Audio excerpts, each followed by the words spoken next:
Hello, everyone, and welcome to another episode of Friends Occasionally Not Disagreeing. I'm your host tonight. I'm Justin, and with me are Cody and Brett. And today we are going to talk about a interesting show on Netflix called Kaleidoscope.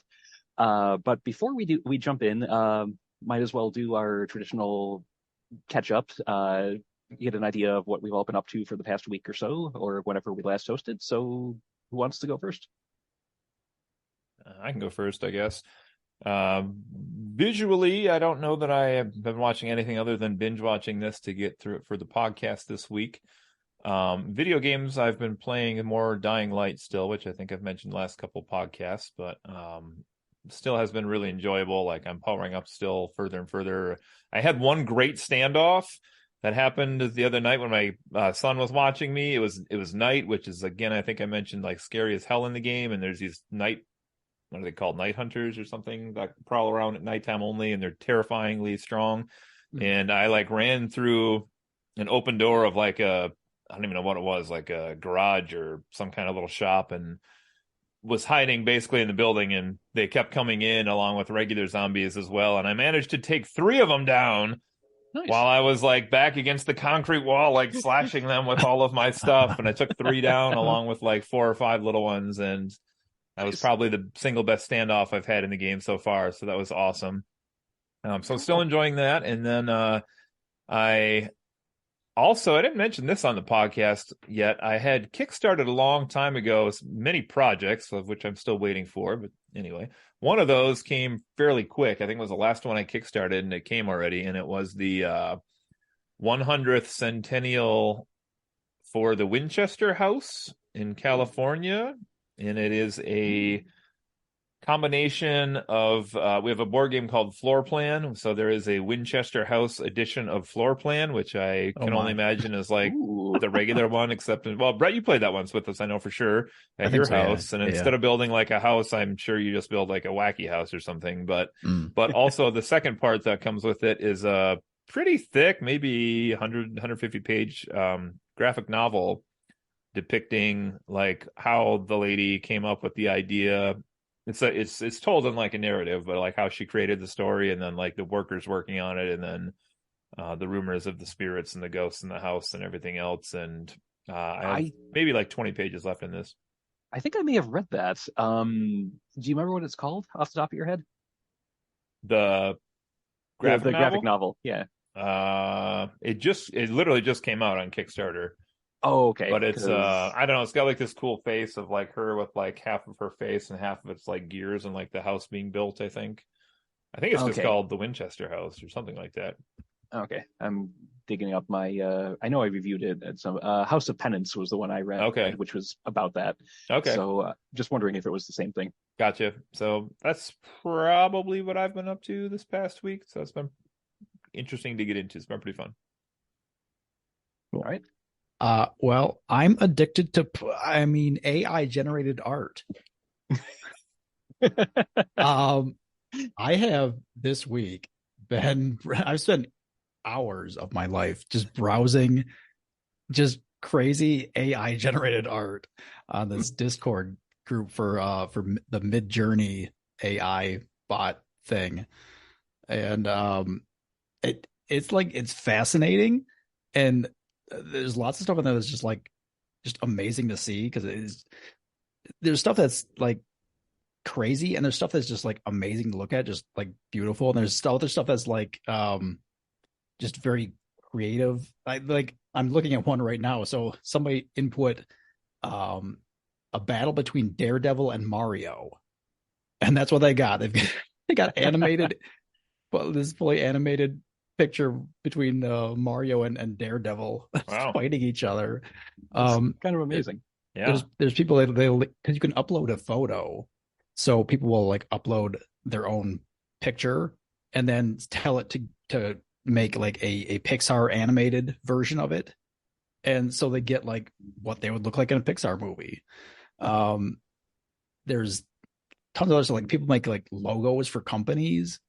I've seen tons of really cool looking logos that, so one thing that it does is this bot, and I think it's an intentional thing, is you can tell it like put company logo X, like a word, put that on the logo, and it will put letters, a lot of the similar letters into it, but it will never be the exact phrase that you want it to be. I think that's maybe like they're covering their own butt thing. Like, otherwise users could put who the hell knows what into it. Some terrible, awful thing. So you have to guess the right algorithm to like pick the wrong. You have to tell it the wrong combination to see if you can make it say a naughty word on purpose. Right. Yeah, exactly. But there's so much cool stuff on here. Like there's lots of like cyberpunk theme stuff people make. There's tons of like superhero stuff. I saw one earlier. Somebody just simply input human feet. And not one of the pictures came up was a human foot. It was either this AI has no idea what a human foot looks like, or else there's some sort of deep state like cover up thing going on that we don't know about. Human feet don't exist. None of us are actually human. We're the aliens or something. I don't know. But that's funny. Yeah, I've been having a lot of fun. I've done a few of my own, as I kind of showed you guys some of that stuff. This background behind me right now is something that a streamer that I watched did, and he put in Jesus giving the bird to a unicorn.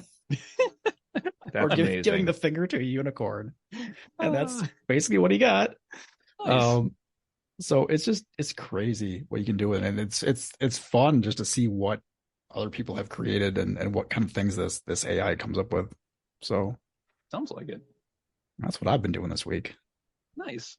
Okay. Well, on my end, I played through the Callisto protocol, which for those of you who haven't heard of it, it's a sci-fi horror game, very, very much in the vein of Dead Space, to the point where some of the original casts, like the crew who made Dead Space, made this as well. And it's gotten a lot of flack online. I'm not 100% sure why, because I felt it was a perfectly serviceable game. Not as good as its source material by any means, but still very solid. Visceral, had a good sense of atmosphere. Maybe a little overpriced at full price, but I mean, still a very enjoyable horror experience. It does have some issues on PC. Like, I've got a pretty beefy machine, and even on my rig, it stuttered a bit. But if you're playing it on, say, PS5, I heard it runs, smooth as butter pretty much. So, if you're looking for, a relatively short survival horror experience and you don't mind it being kind of derivative of another work, I would recommend the Callisto Protocol. It was fun. Other than that, I've spent most of today shoveling about a ton of snow, a literal ton, and alternating between that and preparing for my first Pathfinder session in like 3 months at this point. So one of those things was a lot more exciting than the other. But so yeah, that's kind of been my life over the past week or so. You guys have snow at your house, Brett? Yeah, well, we got a pretty good amount today, but it wasn't like we didn't get like a foot of snow, but it was probably like 3 or 4 inches just this afternoon. Okay. Yeah, it's been snowing here nonstop, like from the time the sun came up until I think it's still coming down out there. So it's been just nuts. But welcome to the UPA. Anyway, on that note, Kaleidoscope. What is it? So this is a show I probably wouldn't have even paid any attention to if one of you gents hadn't recommended us reviewing it, because it was just something that popped up on, hey, this is new and it's popular, but I probably wouldn't have pursued it. But it is a heist show. So it's all about, the planning and execution and mistakes that happen during planning a bank heist. But the catch, the thing that makes this unique is that everyone who watches it gets the episodes presented to them in a random order. And each episode is color coded, hence kind of tying into the name Kaleidoscope. So it'll like cycle through, say green, then red, then blue, then yellow, and you never quite know what's going to be coming next. And each episode takes place at a different stage of the heist. Each one gives you different information, and at any point in watching it, any individual viewer will have different information than someone else who's watching it. Well, within reason. I mean, there's a limited number of permutations of this, but you know what I mean. So we're going to talk a bit about the plot, what we liked, what we didn't like, and I think at the end it would be a smart idea to say whether this approach, this presentation, added anything to the show, or whether it would have been better if it just went from beginning to end, and or at least in a set order. So I suppose it would make sense to start at the beginning of the story and go from there until the end. We can chime in with like when we saw each of these episodes in the order that we watched them. But if we try to do it like I saw this episode first, and I saw this episode first, and I saw this episode first, it's going to take forever. So starting at the beginning, that is episode Violet, which takes place 24 years before the heist happens, which gives you an idea of just how broad the story is. So Violet introduces us to some of the main characters. Our focal point of the series is Ray, who is, and at this point I'm going to have to like kind of parse my notes because I have stuff written here that takes into account things I saw before this. So a moment, if you will. So Ray is working with another man who it looks like they're just sort of, if I remember correctly, like high rollers. They're, well, the other guy is, I should say. So he's, schmoozing up this rich guy, trying to get into his good graces and whatnot. Meanwhile, we discover that Ray is in the guy's house trying to crack his safe, and that the two of them are working together trying to pull the wool over this guy's eyes while they steal, his valuables from his home. So this was actually the 5th episode in the order that I watched them. So I had a bunch of like more present day stuff before it lurched back into the establishing history of these characters. So it's Ray, and I do believe at this point in the story, his partner's name is Graham.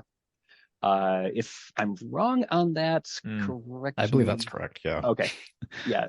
And being that this involves bank heists and things, people go by multiple names during the course of the show, aliases and such. So things get a little convoluted at times. But so the heist seems like it's going okay until Ray starts having some problems with the safe.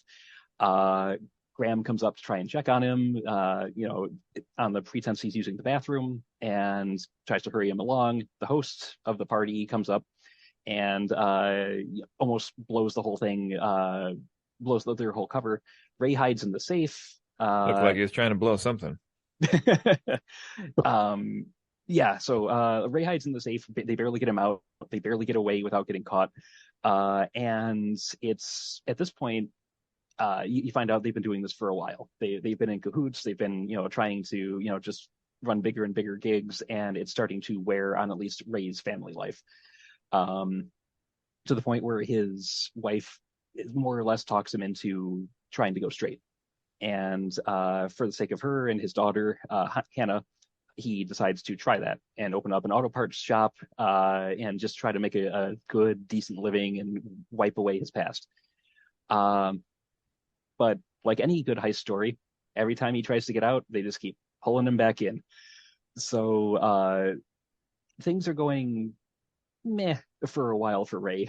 Like he's not making a lot of money, but he's giving it his all. And then Graham comes back into his life and needs his help because Graham doesn't know how to handle money without stealing it from people.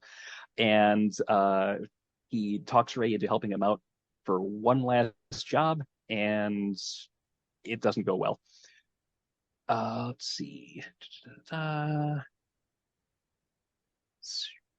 Sorry, I'm just looking through my notes that won't be spoilery for things that come later. If one of you wants to jump in while I'm looking at this, feel free, because it's a matter of I don't want to say that because that comes into play later. I don't want to say this because that comes into play later. That's fine. Well, you said this was your 5th episode, so this was also my 5th episode that I happened to see. So same as you, there was a lot of more present time before this one, which I know when some people had said that this spanned a really long time, I was like, well, not really. But then, you get to these and you're like, oh, I guess so. So, yeah, this was, they were at the party, I believe, and this was with the necklaces. I think this was like the fashion show type thing they were at. Oh, yes. Yeah. So they were like going into the special room to get the fancy, expensive necklaces out to wear. And he was in there trying to steal them in between runway appearances. Yeah, replacing basically the gems with fake gems. Yeah.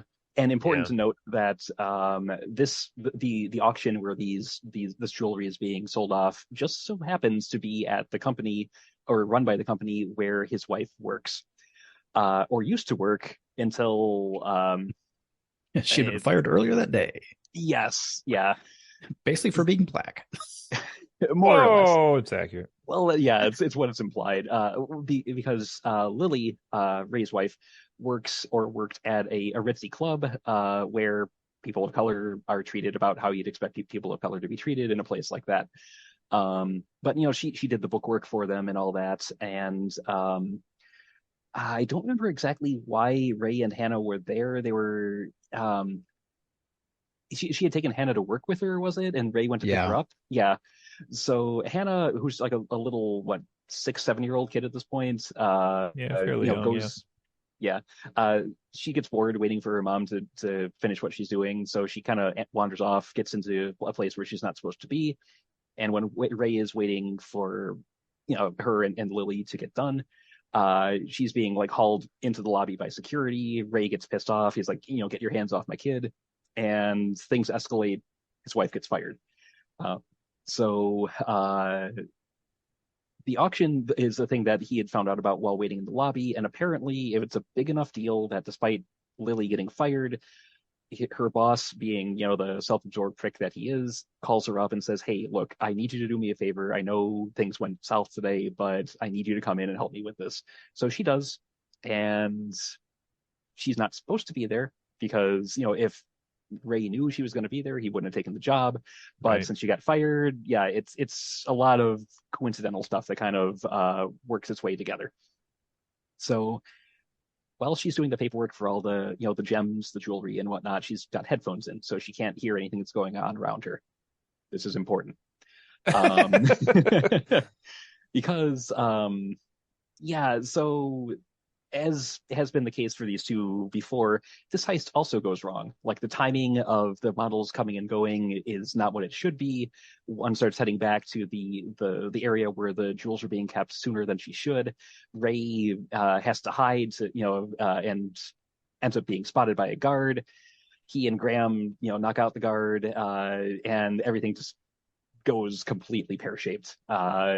Graham, in his infinite wisdom, sets a fire to try and create a distraction so they can escape with what jewels they've got.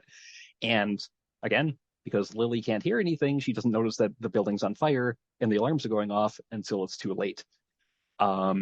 So the episode culminates with Ray realizing that she's there, going in and trying to help her. She's pinned underneath a part of the ceiling that's fallen. Graham sees it. He tries a little bit to get in, but the flames are everywhere, and Graham splits. He leaves her to die, and thus ensues the grudge that spurs everything else that happens in this show. Let's see. I will say there is kind of a touching moment at the very end when Ray's getting carted off to jail, where he and Hannah are seeing each other for the last time in a very long time, where she's been taking karate or some sort of martial art, and they've got this mantra show me where you're strong, and put your hand on your chest, show me where you're brave, you put your hand on your head. And as he's being led away, they do that exchange, and that actually was kind of heartfelt and well done. And that's how that delightful episode ends.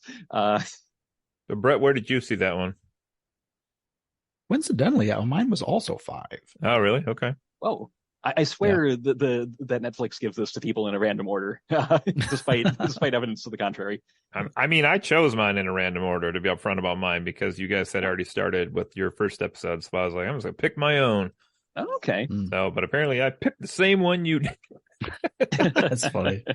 The only other thing I'll say about this episode is just an aside to lighten the mood a little bit. At one point, there's a scene where a kid enters the shot. He's playing like a Game Boy Color, and I looked back to when this episode takes place, and the Game Boy Color is it's nearly 25 years old at this point, and that made me feel very, very old. So, let's see. I do believe next in the chronological order is Green, which takes place 7 years before the heist. Now, this is the first episode that I saw, so I can write down, or I can like go with everything I've written down more or less without much alteration. This one starts off with Ray, who has been in prison at this point for 17 years, and it shows him like carving, soap sculptures just to pass the time, to whittle away his internment. It also establishes that he's got kind of, his hands are jittery now. Like he used to be good at cracking safes. He used to be very adept at that, and all of a sudden he's got this nervous condition that it's implied that it'll become important later. So we at this point, since this was my first episode, I didn't know really who he was, other than just an old guy who was carving soap. Then it flashes to this kind of extended sequence where there's a girl who is going to visit someone in the prison, and she's got a bunch of stuff on her. She's got like pills that she's like slipping to people. She's got these SIM cards that she hides on like the fingernail art she's got to try and like sneak them in, because apparently SIM cards are a thing that people trade in prison. But so she's clearly someone who's skilled in breaking the law, smuggling, this sort of stuff. And she's going to visit this guy named Stan, who is also kind of taking part in her SIM card scam, where they're passing things off, they're getting money, they're making deals behind the bars, as it were. Stan works in the kitchen, so he has access to things where he's got a bit more mobility, allows him to help out with that. Let's see. And during the course of this sequence, there's I think a bit of a time skip where between the girl's visits, and she comes to visit him at one point with this guy named Bob, who is clear that he's her new flame, to put it lightly. So he shows up. He's like, "Oh man, no, you can't be dealing in SIM cards, mate. There's no," and I'm not doing the accent for effect. He actually has like an Australian accent. He's like, "Oh, that's yesterday's news. You gotta move up in order to make it big back here." And he's just kind of an ass, and that doesn't change for the rest of the show. So it's very clear that Stan is in danger of losing his girlfriend to this jackass, and so he is friends with Ray. Ray mentions he's been in here so long, he's got to do something to try and get out. What's going to hurt him? He's been in here 17 years. He's going to be in there the rest of his life. May as well make a break for it. And he invites Stan to try and break out with him. And Stan ends up agreeing because he doesn't want to. He's only got like 6 months left in his sentence at this point or something. So initially he's reluctant, but he sees this Bob guy, clearly slipping it to his girl on the side, and he wants out to try and not lose her forever. So what ensues is a scheme, shall we say, involving everything from a soap impression of a key to magic mushrooms that Stan was growing like in the back of the in the back of the kitchen. Because and the justification we get for that is that the Native American inmates use them for their religious rituals, so he's allowed to grow them. So there's that. There's a part where he cuts himself with a knife to get into the infirmary. It's a whole lot of moving parts that, when I was watching it, I liked how they all put together. Looking at my notes, I'm kind of raising an eyebrow because I'm wondering if they really did fit together as well as I recall. What did you two think of this whole jailbreaks? Magic mushroom scene, best scene in the whole show. I'm just putting it out there. That was pretty epic. Fantastic. Yeah, I was curious. You said you watched this. Which number? This was my first one. This was your first. See, for me, this was 6, so this was pretty far down the line. Oh wow. So, I didn't get any of the backstory until really late on all this, to the point where I didn't know there was a backstory for some of these people, just because it was so far into the show. Mm-hmm. Yeah, that would be a really weird place to watch that episode. I would imagine that it wouldn't really feel like it fit in any sense. Mm-hmm. At that point, you would maybe not really care about the events that happened. Yeah, it was almost kind of an afterthought at that point, It's I don't need to know this at this point, kind of thing. Yeah. For me, when I saw this, I thought this was a solid way to lead off because it's got intrigue, it's got some action, it shows the level of planning and just outside the box thinking that these characters will go through to get what they want. So as a first establishing episode, in my view, I liked this one a lot. But let me go through the actual scheme for how they get out first. Just because I glossed over it, I feel like I should at least do it step by step. So Ray manages to get an impression of a key to the outside from one of the guards in Soap. He makes a Soap copy of it, which I guess Soap is sturdy enough to work in the lock because it does end up eventually doing the trick. But something I didn't mention is that Ray also works in the automotive shop, I guess, of the prison, owing to his experience running an auto parts place when he was on the outside, which also is important because there is a doctor who comes in every so often to make sure the inmates are healthy and whatnot. And he and Stan managed to contrive this thing where Stan, while mowing the lawn out in the yard or something, manages to kick a rock into the windshield of which he has to try 6 times to get to work, by the way. Yes, but in fact, patience pays off. So eventually, that gets the car into the shop, where Ray is able to get his hands on it.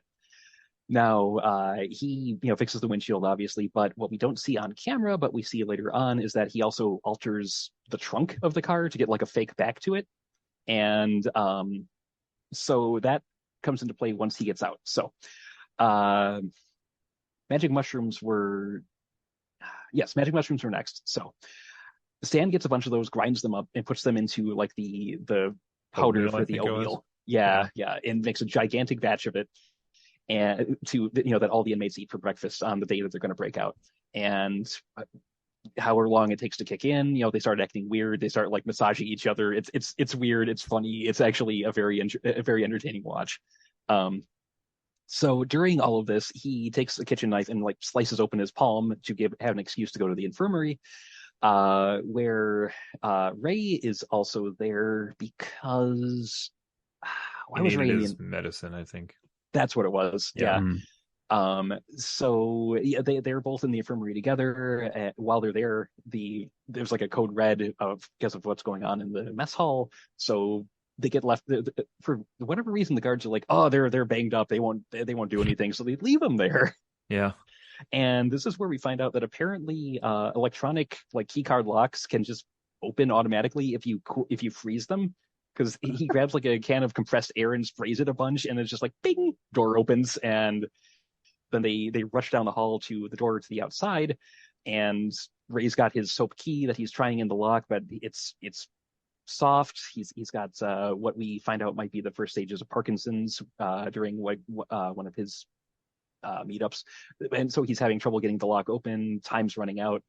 And it looks like Ray is going to snitch on him when people start coming down the hall, but instead he sacrifices himself so Ray can get out. Ray runs to the doctor's car, gets in the trunk, closes it, and ducks behind the fake back to the back seat. And the doc does the rest. He drives him off the premises back home after he diagnoses the issue with the inmates tripping balls in the mess hall. So yeah, Ray gets out and is now on the lam.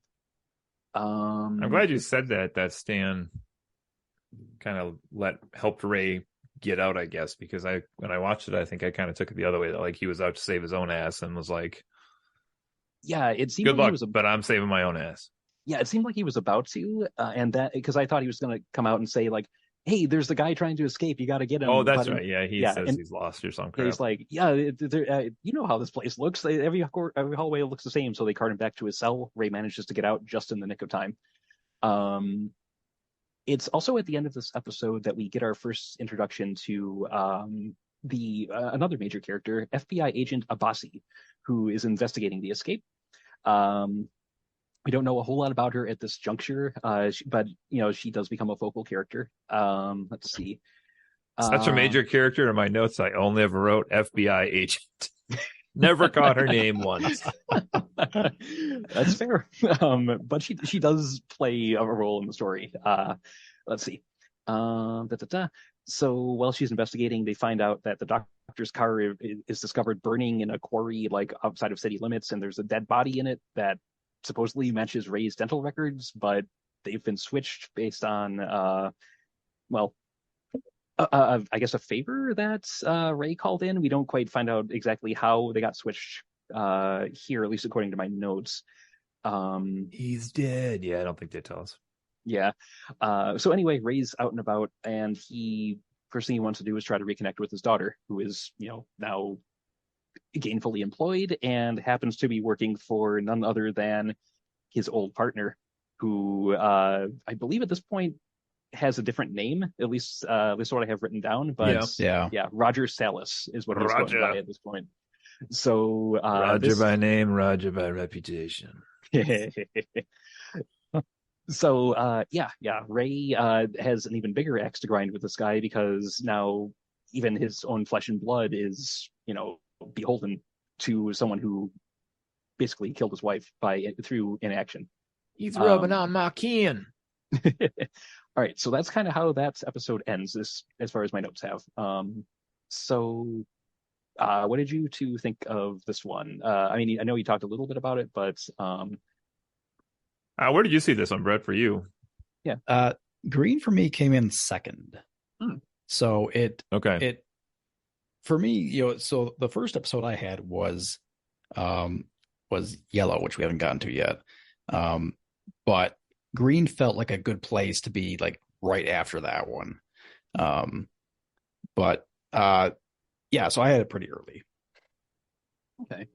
Yeah, one of the biggest things I took, I think, again, mine was towards the very end of this run, but one of the biggest things I liked was this wasn't until here that I finally saw 6 episodes in when I finally found out like what his condition was exactly, and that he had 2 to 10 years, the doctor said, to live. And then like knowing that this one was 7 years before the heist, I was like, okay, so timeline wise, like he was kind of pushing his luck a little bit to go this long even to attempt to do this. But other than that, just kind of like getting to see the gang a little bit.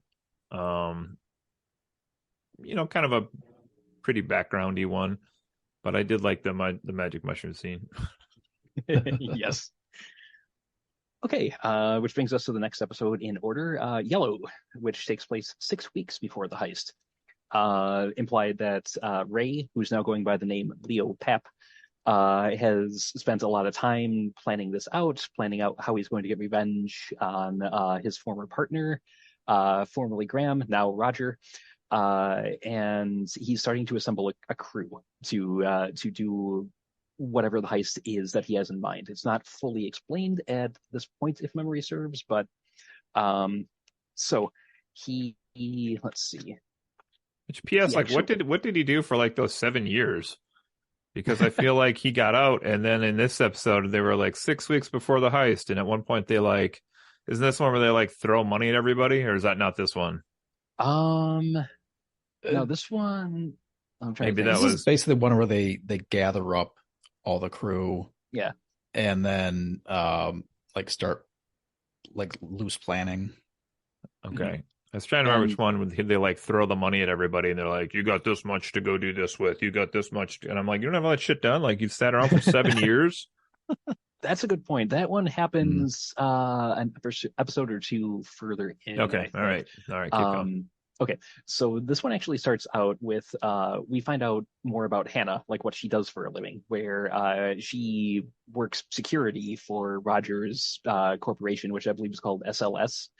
And because he is involved in banking, involved in like holding on to precious assets for people, keeping them secure. And she tries to find holes in security, both for him and for other people. So there's, let's see, there is a, let's see, I'm trying to remember if the woman she like gets that she compromises, if she works for SLS or if she worked somewhere else.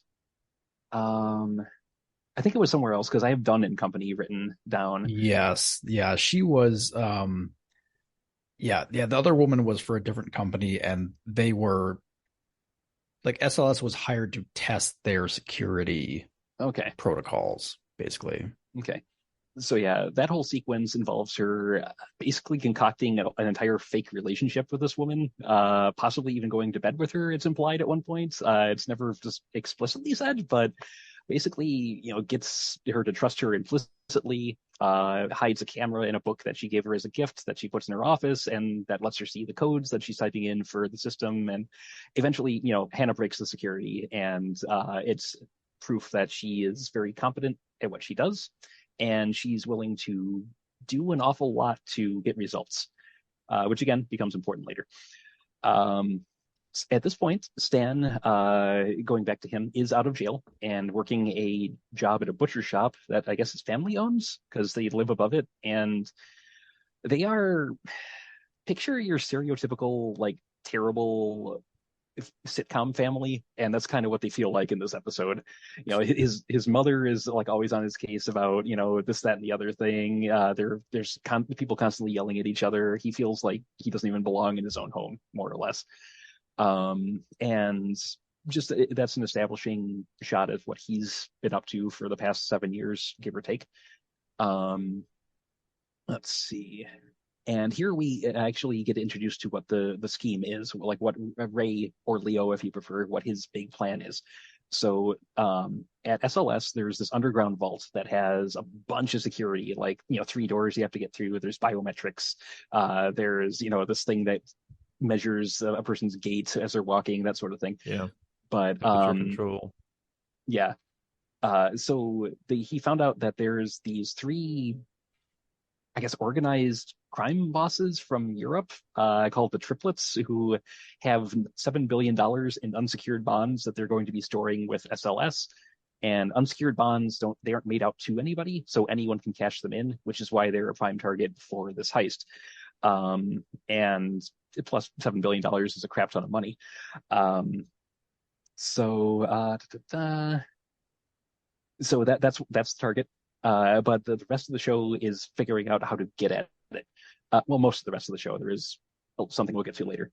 So Leo ends up recruiting Stan, also Judy, because she's a chemist. She knows how to, work with explosives and that sort of thing.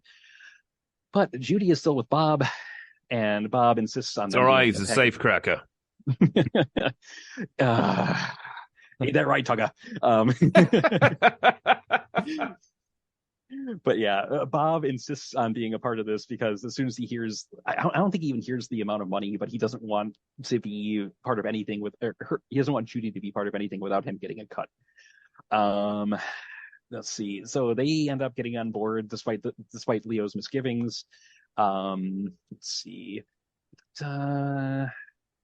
So during all of this, Hannah is going through some stuff of her own. She's gunning for like a VP position at the company, but she's in the up against some other guy. There's corporate politics going on. She finds out she's pregnant. She's got this whole like life crisis thing going on, and so that leads her to be a very volatile figure potentially. Just here, a lot happens in this episode actually. We also get introduced to Ava, who is a lawyer, but also has a penchant for collecting illegal firearms. So she ends up being the armorer for the group. It's implied that she and Leo have some connection, some history. It's not really explored yet. They get a driver named RJ, who's a young kid who's got OCD, so he's constantly like, just banging on random things to make little tempos. But you mentioned earlier that they need to start gathering up money to fund this, and they did have a lot of time to do it. But maybe I don't have an explanation for that. But anyway, they decide that in order to fund this, they're going to need, I think it was like $350,000 or something like that. So they decide to rob a place called Diamond Way, which is apparently the routes that all jewelry imports go through in the city to get to where they're going. Yeah, mate, it's Diamond Way. They're all there. But it's like intensely guarded. There's like each shop has its own muscle and whatnot, so they stake it out, like, you know, going in undercover in disguise. It's kind of a neat setup. And the way they do it is they roll up onto the scene. They toss out like grenades of tear gas to try and cover up any cameras that are in the area and make everyone leave. And they use the interval of time to like smash and grab as much as they can. And this won't be the first time I'll say this, and this will be the first time, but it won't be the last. Then Bob fucks everything up. So it's a theme. It very much is. So Bob, being the narrow-minded, greedy bastard that he is, he you know, time's running out. They need to get a move on. He's like, "No, mate, there's still so many diamonds out there we can nab." So he starts like grabbing more and more. They try to get him away. He punches one of the other team, and you know, in stealing this like butterfly diamond brooch thing, which is like a focal point at the very end, you know, security finally, you know, gets their act together and they start shooting at everyone running away, and Bob gets shot in the hand, which kind of ruins his ability to crack safes very effectively, which again becomes important. Yeah, he's just got a different hand later on, that's all. Is it red like C-3PO's hand in no, it's Stan, but we'll get to that later. So Stan the hand. So that's how that episode ends. You know, Bob's bleeding like a stuck pig. He can't do his job effectively, and it looks like the whole heist might be in jeopardy. This was actually the second episode that I watched, so several of these in a row were in chronological order for me, at least as of how they should have been. And that worked perfectly fine on my end. I thought it was a good follow-up, nice progression from Green. I do agree with you, Cody, that it seems like they should have done some sort of fundraising leading up to this point in the last 6.5 years, but but yeah, where did this episode fall in your guys' viewing order? This was God, where are we on now? We're on orange. Yellow. Oh my gosh. I forgot what color we're on. This is my first one. Yeah. So this one, it felt like a really good place to start because you meet everybody who's a central character, and you know, you kind of see how they're going to fit together, and you know, there's you know, more than enough information on you know, basically what the main whole story is about. You know, that they're trying to do a heist. There's a little bit of backstory about why. I mean, a little bit, just enough to get you kind of, you know, into it. And yeah, it really felt like this was a really nice place to start, even though it's not, you know, as we said, it's not chronologically the start of the story. Yeah, this was a third episode I watched, and I was just checking my notes here. This also, not till the very end of this episode did I know that Hannah was Leo's daughter, because I hadn't seen any of those earlier episodes to link the two together. So I had questioned who this person was, and kind of had some early inclinations that maybe she was going to be a little more than meets the eye, but not necessarily in that aspect. But so that was kind of a shocker here. I don't remember the exact ending. I just wrote down my last line from this was Hannah meets with Leo and tells him she's in.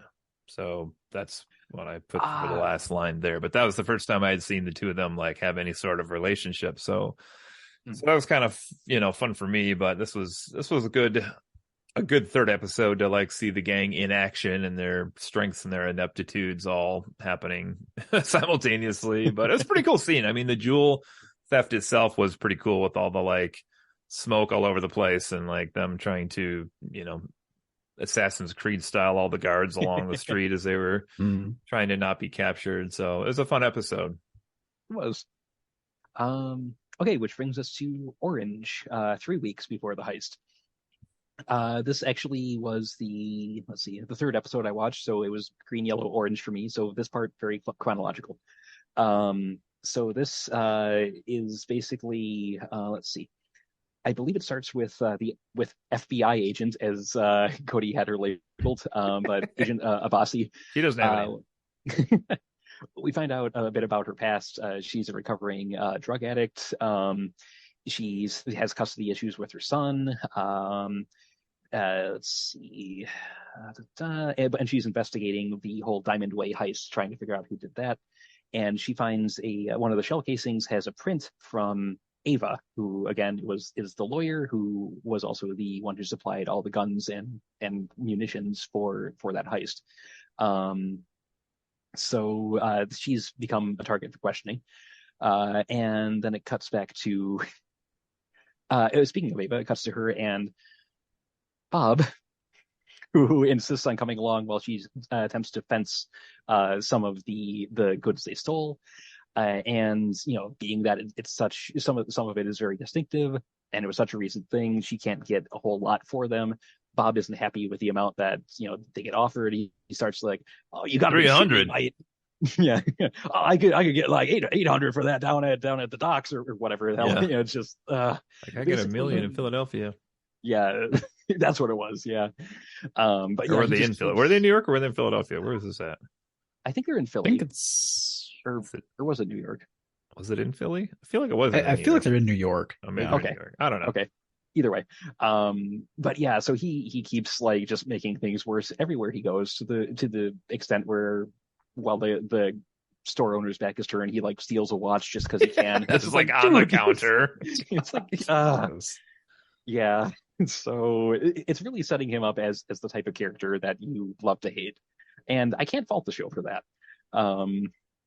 Well, let's see. So back to Leo trying to plan things out as best he can given the circumstances. So he basically wants a fake armored car. He wants like to transform a regular van into a mock-up armored car to try and dupe, to act as a decoy to get them into where they're going.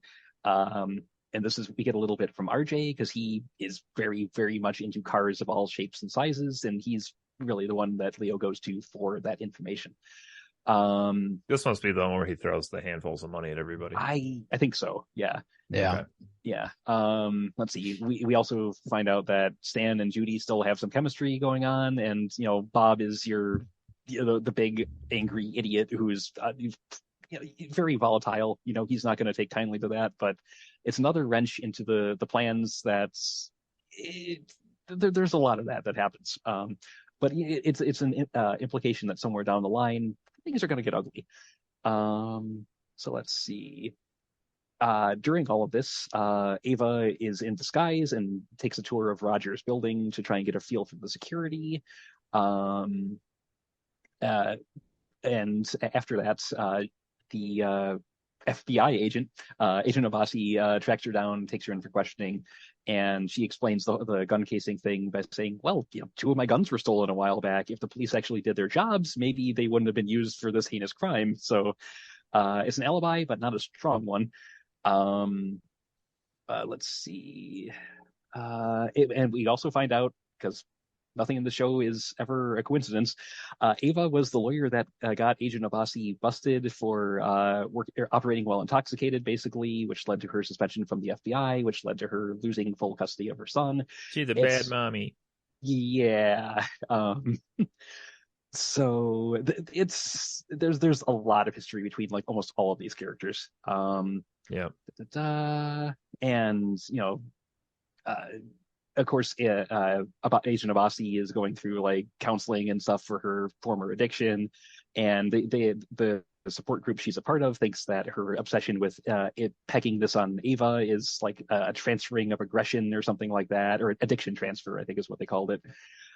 So they're trying to basically like undercut her judgment on this, and no one is in her corner for the most part. Meanwhile, RJ also manages to get, I guess, a job as a janitor at SLS.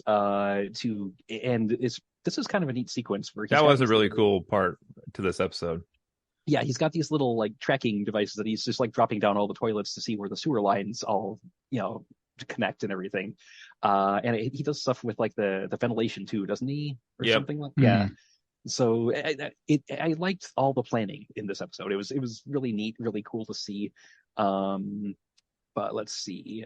Speaking of going back to Agent Abasi, she just can't let her gut instinct go, so she's staking out Ava's apartment. And once again, Bob shows up to fuck things up. He goes to Ava's apartment and starts demanding like a higher cut from the jewelry they fenced. Abasi gets a lot of photos of him, and because it's this random guy showing up at the apartment of who she's staking out, and fucking Bob. So yeah, that comes in just a little bit here. you're not wrong. So Ava, basically tells him to go fuck himself. And I've been using that word a lot today. I'm sorry, audience. He chooses to fuck Judy instead. He does. But meanwhile, while that's going on, Agent Abasi follows Ava alone, not with any backup or anything, to a club where it's basically it has all of the drugs everywhere all at once.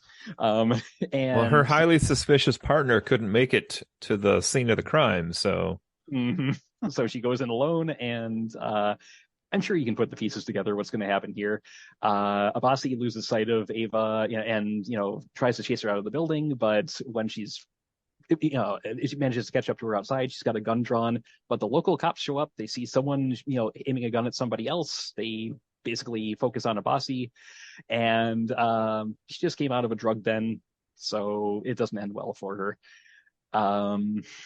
I wasn't clear on that part. Did she actually pick up drugs, or were they planted on her? I think they were planted on her. Yeah, that's what I wrote down, but okay.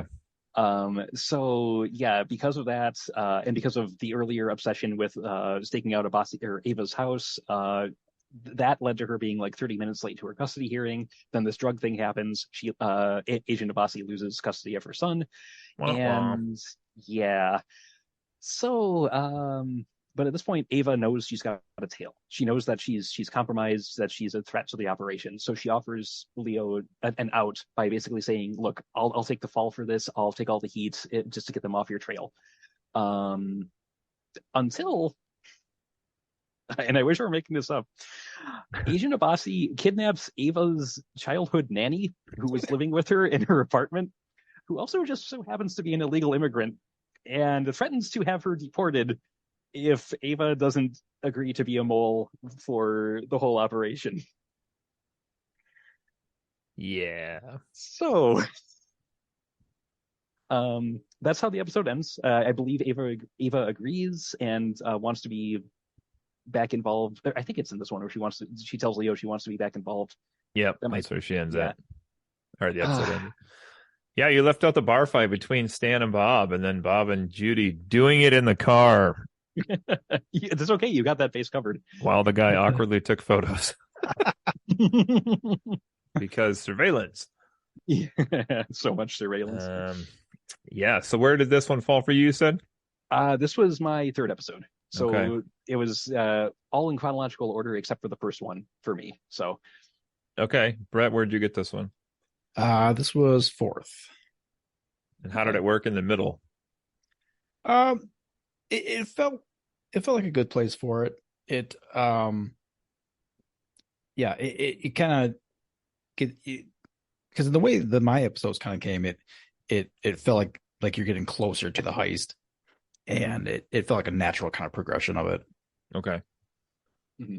Yeah, this was 7 for me.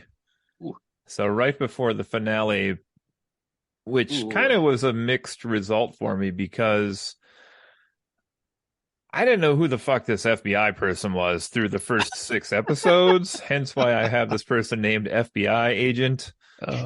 But then this episode was like mostly about the FBI agent, and I was like, wait, am I like missing a huge part of the plot that I'm just getting in episode 7 with this random order? And then I was like really suspicious, as I was earlier with some of my viewings, that like she was actually the one who was like going to benefit from this crime somehow when all was said and done. So I figured I either hit the jackpot by watching this right before the finale, or I didn't know why they were spending so much time on this person. And P.S., her partner looked suspicious as hell through this entire show. I'm just putting that out there.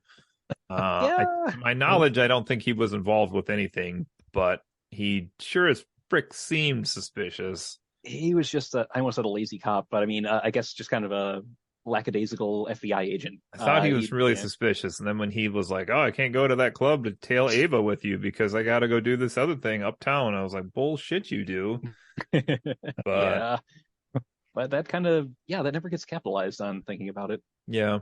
Huh. Well, moving right along, next episode in order is Blue, which takes place 5 days before the heist. And so I fully expected Andrew to just like show up as a cameo as soon as I said that.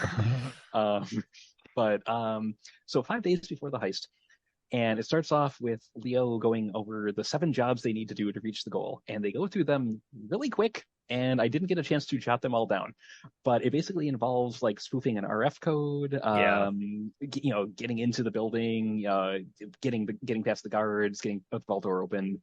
But it goes into like bits of the security. It was a pretty dubious 7-step plan. There was like one of the 7 steps was like, don't get caught at this part or something. Like it was. Yes. Yeah. But yeah, there's like this, I mentioned earlier, there's like in getting to the vault, there's like this scanner thing that follows, presumably only Roger along, because it's tuned to like recognize his walk. And if you don't walk right, it sends off an alarm or something. So the gate indicator. Yeah. So that was probably the most interesting part of the security system from my end of things. So then we get kind of a montage of things being set up.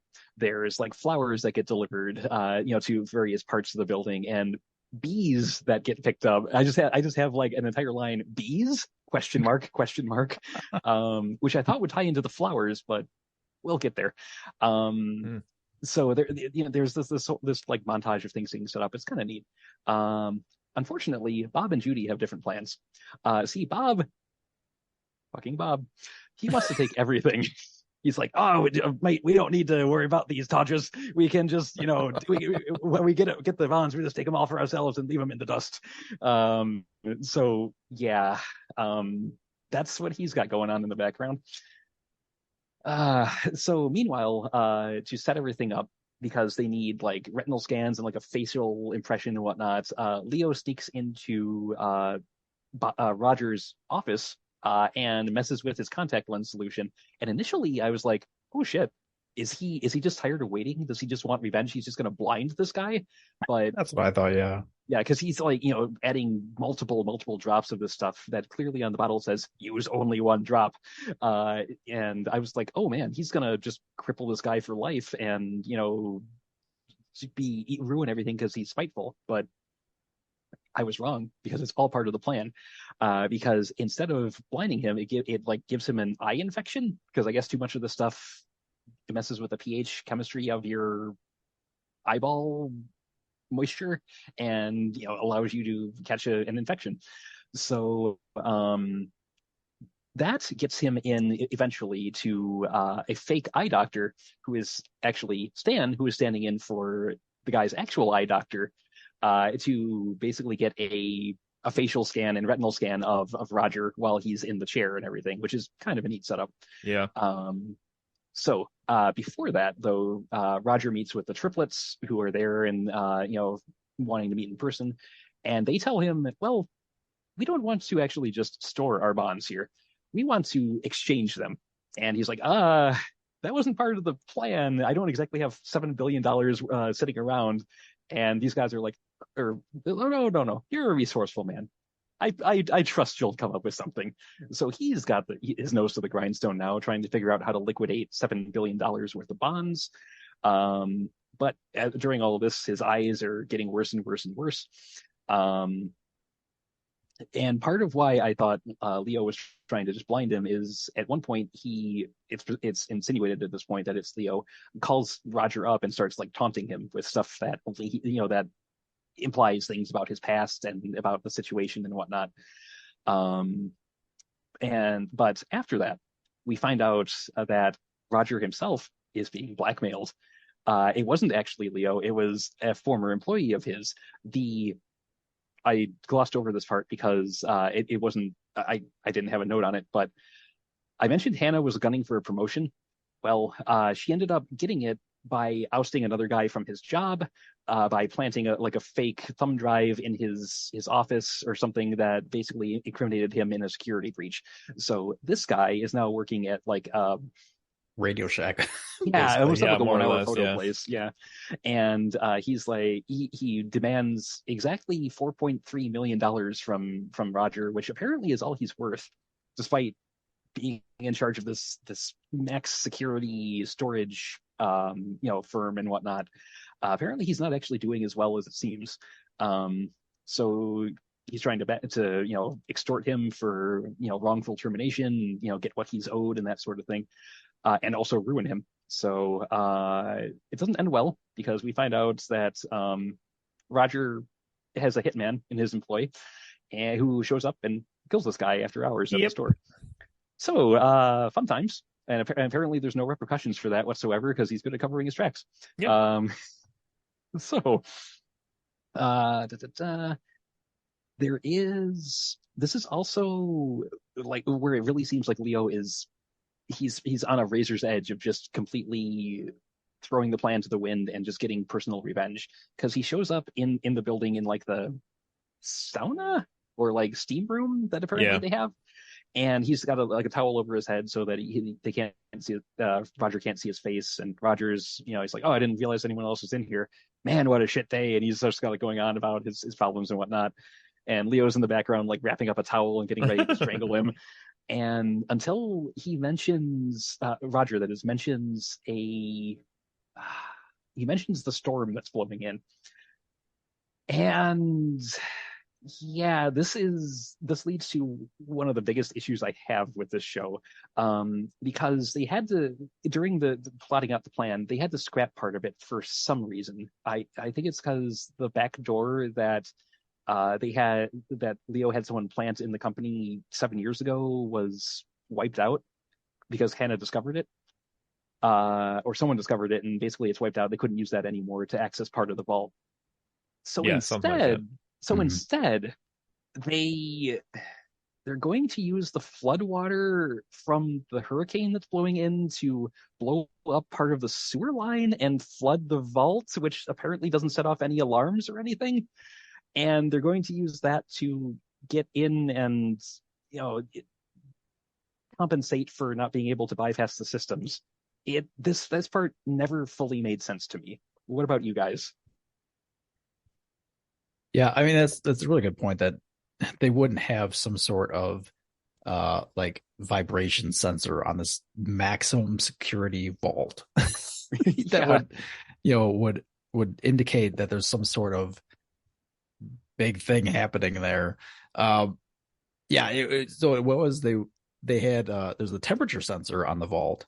Mm-hmm. So if the temperature gets too high, there's an alarm goes off. So to basically disable the temperature sensor, they would flood the vault, basically. Yeah, that's what it was. But even so, it just seemed like such a sloppy solution that really shouldn't have worked. But I mean, it definitely seemed like there were a couple of flaws in this security system too. I kind of put in my notes. A couple of them were addressed as it kept going on, but it just seemed like the only way I could rationalize it in my head was because this was supposed to be such a state-of-the-art security system, they didn't bother with the simple old steps that other people would use with theirs, because they were so confident with the way it was set up. The only way I could explain it away. The old Marvel villain tunneling in underneath the vault strategy. Yeah. Pretty close to that, yeah. The only other thing with this episode is apparently the triplets know about Roger's past. He gets a phone call from them, and he's in an even bigger bind to try and do what they want him to do. And there's this whole thing where RJ wants a gun. Everyone else on the team is getting a gun. RJ is just the driver, but he wants a gun. And eventually he gets it at the very end of the episode, which totally would be important. He needed it. Because America. I have one note on this one. I don't know what this means because it was a while ago. The last note I wrote down says a mole tells the FBI they're planning the heist. Oh, Who is that? this And one? I can't remember that part. I think it must have been Ava. It must have been Ava because she was the mole that Agent Abbasi was working with. Okay. So at least if it was someone else, I don't know who. That's all it could be, I guess, Yeah. timeline wise. Yeah, Yeah. Oh, my cat is on my notes. Hang on a second. Anji. There. Okay. So yeah, that's how that one ends. This was. Oh, go on. No, I was gonna ask where you saw this one at. So this was Blue. This was the fourth episode. So up until this point, everything had been one after another, except for Violet, which I didn't get until later. So yeah, up until this point, I didn't realize it was in chronological order, but I felt it flowed, and lo and behold, it did. What about you two?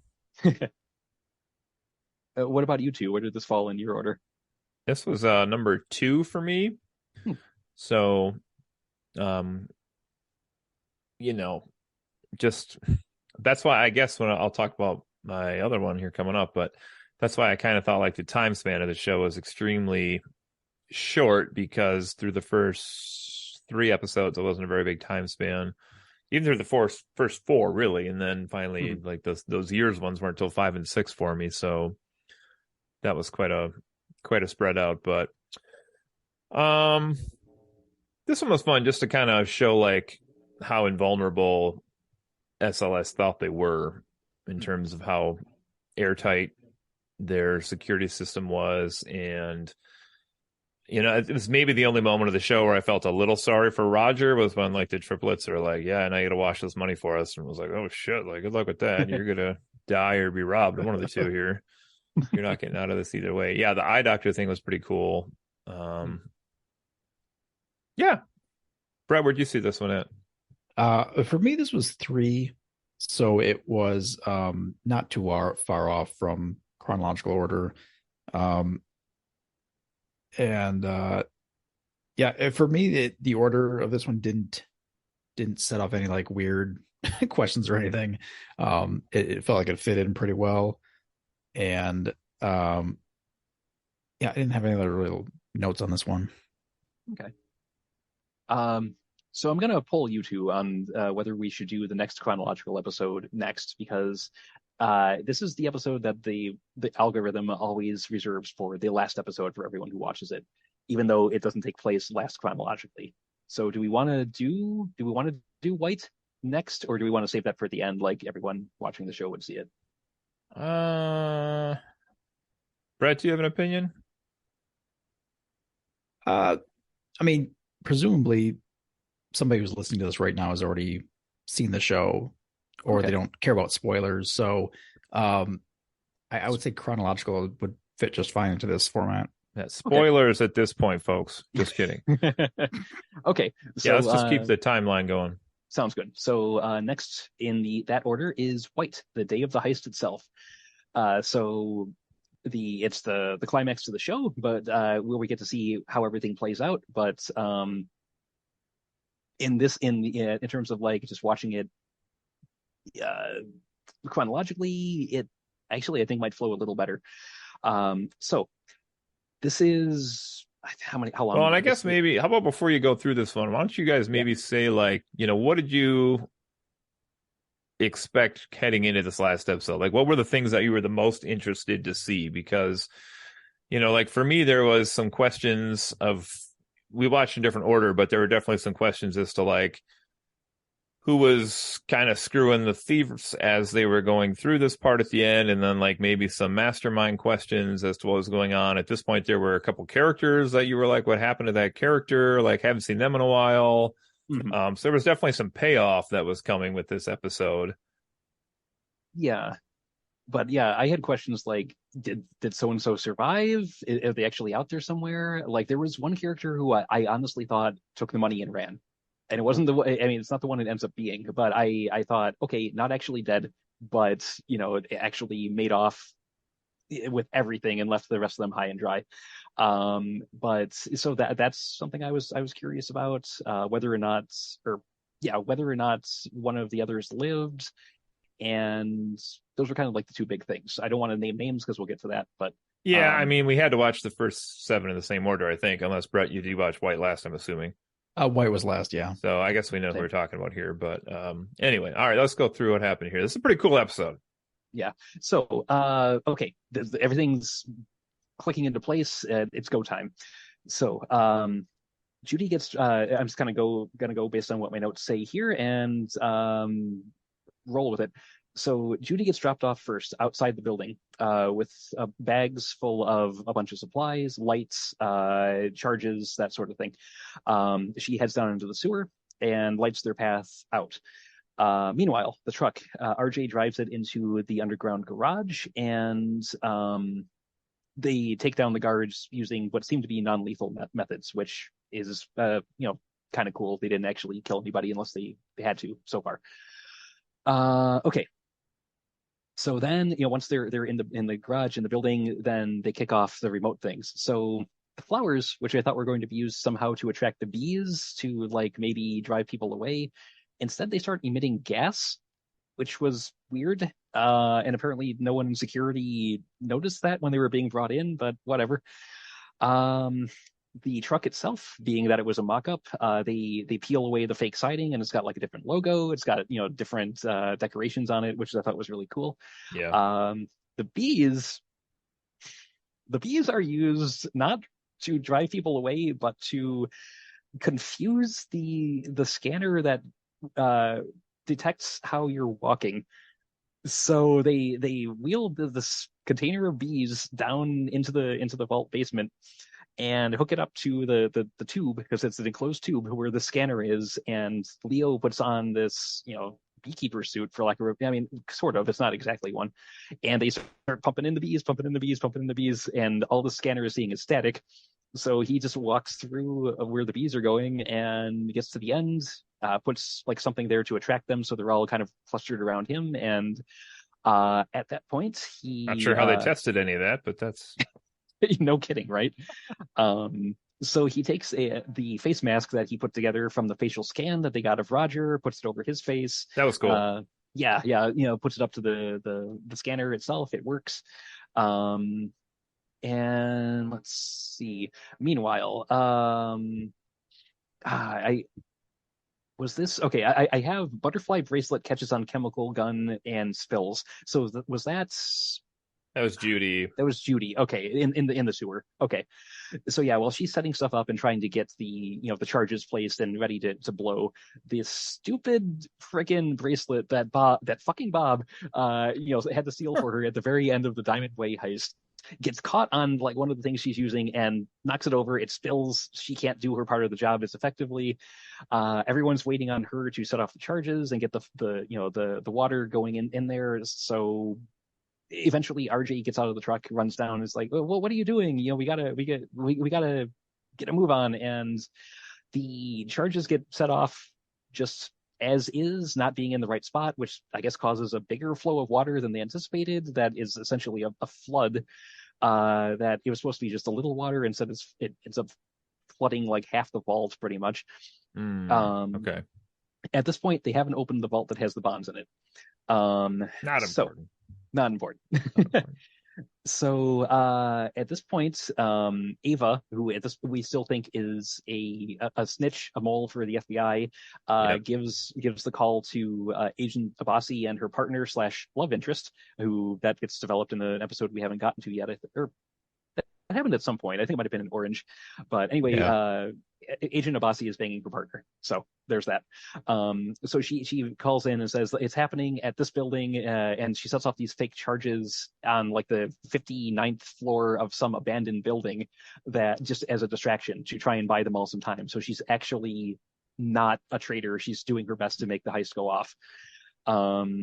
So the FBI heads up there. They're like, FBI freeze, and they're like, oh no, we've been set up. And I don't remember, she's like kicks a wall, or she heard a machine running, like a not a CPU, server? like server. Yeah. She heard like the server running behind the words. And it's like drywall. Thank you, drywall, God, yeah. drywall. So she goes all Dark Souls on it, and surprise, it's an illusory wall. And that's where they set up this whole like signal jamming thing for the cameras in the SLS building. Which was really like one of their few flaws. Like, why would you send the FBI agent to the floor that had all of your server disruptors and static camera images on it? Poor decision. Yeah, set the distraction somewhere else. That's a very good point. Anyway, so at this point, they've got I think they have the vault open, and Hannah. Okay, the FBI cuts the video feed, and then Roger sees on his computer. Okay, that everything's cameras going are on. back to normal again. Yep, and everything, and he's being robbed and all that, and so they get the bonds. They're loading them onto like I almost said trolleys, onto pallet carts, and trying to get them out as fast as possible. But in between like point A and point B, Hannah steps in and starts like basically grabbing most of the bonds except for like one on top of each pile and like replacing them with copier paper and then like resealing them, and then she sends them on their way.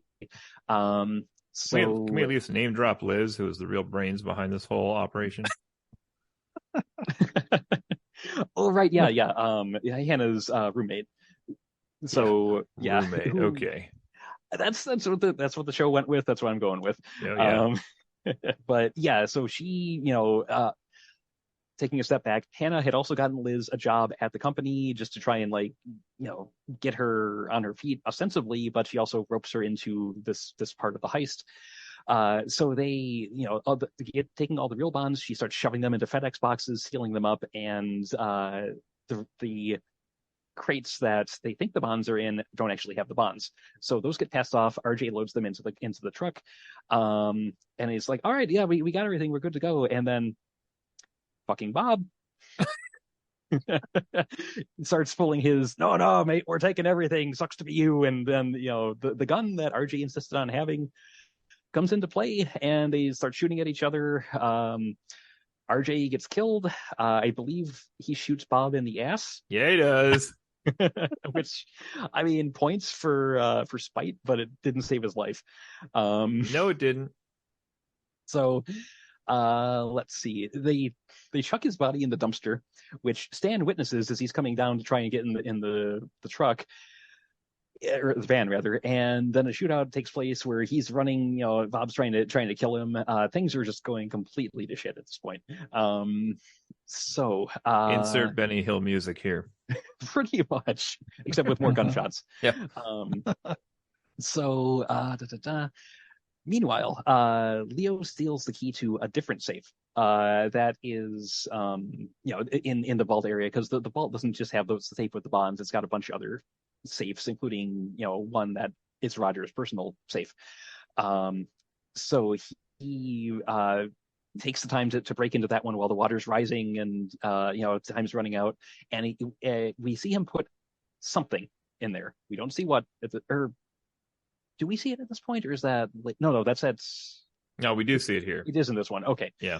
So he puts in a very distinctive necklace that was from the job that got him sent to jail in the first place. It had a name. I don't remember what the name of it was, but it's like unmistakable. It was called the Kaleidoscope. Yeah, there we go. It should have been. It really should have been. They would have tied the show together. I just made that up. But sounded good. Yeah. Yeah. Okay, so then Judy apparently has second thoughts about how this is all going, and she chokes out Bob, and basically leaves him in the street, seemingly dead, in the rain, just like staring up at at nothing. We find out he's not dead later on. He is instead just his windpipe is crushed. He's like choking to death on his own blood or whatever. So he does his own tracheotomy. That was the only moment I was proud of him. I wrote, "Bob gives himself a tracheotomy!" ! Question mark. That was pretty hardcore, I gotta admit.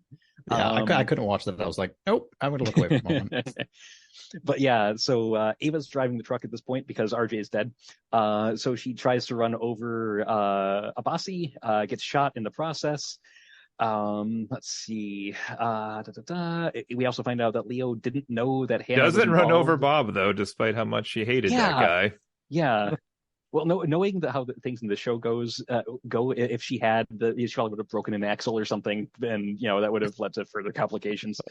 That's fair. Let's see. We find out Leo didn't know that Hannah was involved. I don't remember exactly how that came to be. I just have it as a note. It's at the very end, where, or is it at the very end? Your order's a little bit out here, yeah. Okay, yeah, okay, gotcha. So ignore what I just said there. So Roger was going to die from the assassin, or no, sorry, Leo was going to die from the assassin, and then Hannah, clobbered the dude. Okay, that's what it was. That's what it was. Yeah, and then he's like, "What?" Yeah, that's when Leo didn't realize that you're not supposed to be here. Yeah, and she realizes that she can't change him, and that she did what she did by stealing the bonds back to try and protect him. So again, spoilers, because we don't know this until this episode, even though it takes place not at the end of the chronology here. She basically gave the bonds back to the triplets, because the triplets, if they actually had those stolen from them, they would have tracked Leo and everyone down. At some point, they would have killed them, and she didn't want to see her father die. So she did it out of love, but at the same point, he risked everything and is still just as destitute as when he started, with a whole new slew of problems. And that's the White episode, the one that the series intends to have last in the order. There's 2 left. So what did you two think of this one? Yeah, just at some point, the beginning of my notes on this are just like, time theft begins, darting guards, electrocuting handles, orchids have gas. Why are there no security cameras? Capital letters. Apparently he watches the vault very closely, but not any of the hallways or his other entrances to the building. But unless the jamming signal was for all the cameras? It could have been. It must have been, yeah. Must have just looked a little suspicious, but yeah. Yeah. Bob, what a dick. God, when he trapped them all down in the vault. Yeah, he is like one of the most hateable characters I've seen in a show in a long time. Agreed. I did enjoy Judy choking him out, like, just blatantly though, on the street. Yes. That was pretty awesome. Yeah, and that seemed like pretty out of character. Like, I don't know, but like her conscience. Her conscience like, grew 3 sizes that day. Right. But so yeah, what did you think, Brett? I enjoyed it. It, as was the case for all 3 of us, it was the last episode we watched. So, I went in with a lot of kind of like excitement. Like it felt kind of like more intense because at this point we know the aftermath as well, and so you have questions like, "Oh, how the hell did all this happen? Like, they had this plan. What the hell happened?" Yeah, and but at the same time, you also know, what happens afterwards. So even though you have these questions, it's also kind of like, well, I mean, I know kind of what happens anyways. So it isn't that big of a thing.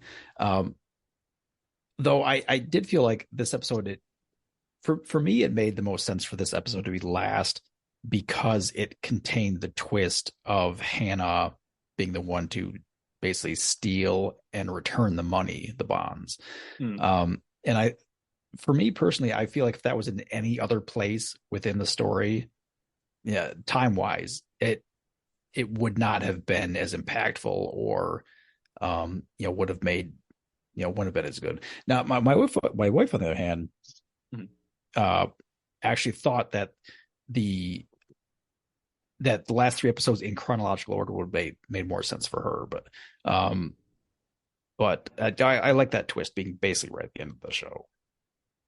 The biggest thing for me too is just finding out who had screwed the rest of the gang and who actually had the bonds, because we didn't know really up to that point who actually had the bonds. And I thought it was RJ. I thought he wasn't actually dead, and that I pegged the FedEx boxes as being what had the bonds in them, and I thought he had set something up where he had just had them delivered to the Cayman Islands or something, and he was just living the high life, and everyone else was, SOL. That would have been a somewhat predictable thing, because through the whole show, he's kind of like just like this guy, just like at the background. Yeah, and for him to like end up like screwing over everybody would have been like a fun little thing that you probably wouldn't have seen coming, but at the same time would have been like one of those kind of more obvious choices. Usual suspects type thing. Yeah. Yeah, I didn't know if I thought Hannah might have been behind it from pretty like halfway through the series. I was like, she looks suspicious, but like I said, I didn't know she was associated with anybody till the third episode ending.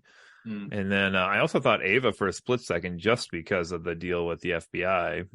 And then I also, and she's the one who then arrives with the bonds, which we'll talk about in a minute here. But so she had opportunity as well.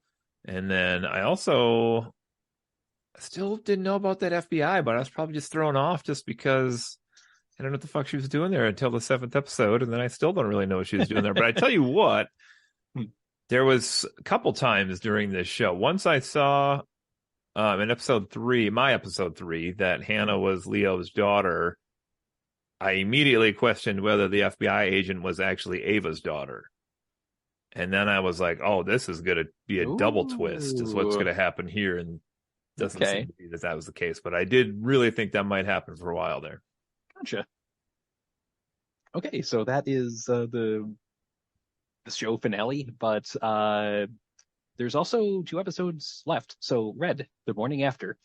And up until this point, I had seen this show as green, yellow, orange, blue, violet, red. I thought red was the last episode, especially when it cut to the morning after. I'm like, oh, they're not actually going to show the heist. They're just going to like do it in flashback. They're going to show the aftermath, and then it'll wrap up.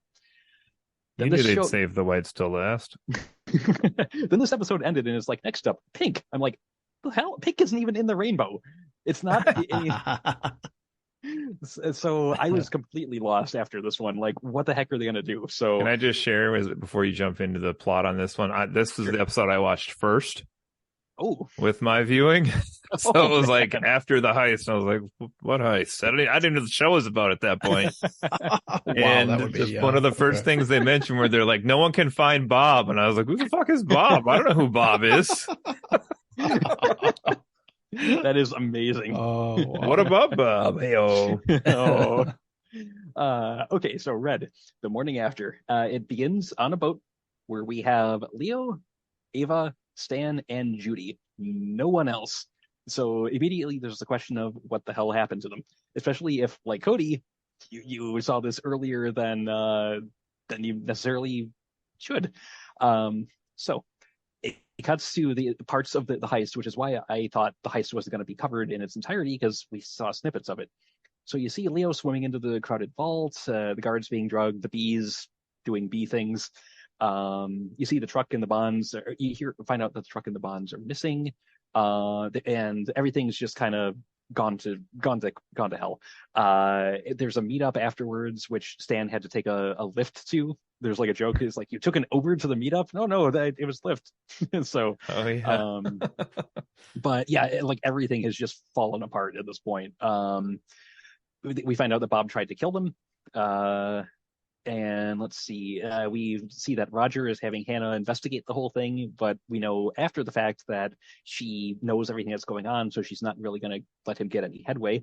Let's see, we find out that Stan, not Bob for once, but someone else screwed up. He left his glasses at the scene, which were the same glasses he was wearing when he was pretending to be an optometrist. And Roger's like, no, those were the glasses that the doctor was wearing when he was investigating my eyes. And just like, really? So that is a loose end that starts closing the net around everybody. Roger sends, he finds out who Stan is, sends his hitman guy to the butcher shop where Stan works/lives. And up until this point, his family just seemed like kind of stereotypical, overbearing, horrible people, but we find out his wife is actually at heart a good person, because she realizes something is very, very wrong, and she tries to cover for him, like, oh no, he's out on, he's doing something, he won't be back for a good long while. And his mom's like, oh no, he'll be back at it's like, just shut up, woman. So they both end up dying, which was actually kind of sad, because his wife tried to do the right thing. She didn't know what was going on, but she tried to stand up for someone she cared about, and I respect that. Let's see. Ava comes back with the truck. She says totally Bob's forgotten dead. half of this. Yeah, well, it's like I had like 7 pages of notes for this. She says Bob's dead. They're like, all right, well, at least we got the bonds. They open up the cases, and it's like 2 bonds and a bunch of like colored paper. So everything has just fallen apart at this point. The hitmen arrive. There's a shootout. They demand the bonds. There's no bonds to give. And eventually Ava's like, okay, I'll show you where we hit him. She leads them into a back room where Leo is hiding in this like what Murphy it is bed, called? yeah, Murphy bed, yeah. Where it that was drops pretty down, awesome. yeah, just like plinks both of them, and that was cool. And let's see. The FBI shows up to the scene too late. And we find out that Hannah had. Oh no, wait, no. This was a note after that I put in after the fact. I think ignore that. And we find out this is the one where Leo left something mysterious in Roger's safe, where we didn't know what at the time, but we find out it's that necklace that's very distinctive that ends up getting Roger nailed. So shorter notes for this episode, but it was a lot of action. Shorter one, maybe. It felt like it. So yeah, this was third to last for me in the order. So you said it was first for you. What about you, Brett? This one was it was 7th, so it was almost last. Okay. So what did you two think of this one? Well, I mean, I really liked having this one as my first episode from the aspect of like I knew the bonds weren't there as soon as the heist was committed. So like my whole time I was like, who screwed them? So every episode I was like trying to find little minutia to like figure out who had screwed the team over the whole time, which I guess ultimately is kind of what you're doing anyway. But so that was kind of fun. But then I think also because I knew that that's what happens during the heist, then I'm also like, I don't really care what happened like 24 years ago or 6 years ago, because I just want to know who stole the bonds, Okay. But I do get a point here, because at the end of my 4-line summary for this episode, my last line says, Hannah, who is apparently the digital security assistant for Roger, leaves the tower looking very suspicious. So, all right. Nice. Yeah, I don't really have anything here notes wise. For mine, just in general for my order that I saw it in, it was pretty close to chronological. So I had this, like I say, 7th, and it was before the heist, obviously, because I had the last. But it again is kind of the theme for my viewing order. It felt like the right place for it. Because like I said, it kind of you knew things had gone wrong, at this point, so that it kind of like builds up to watching the heist episode as to like what the heck happened, yeah,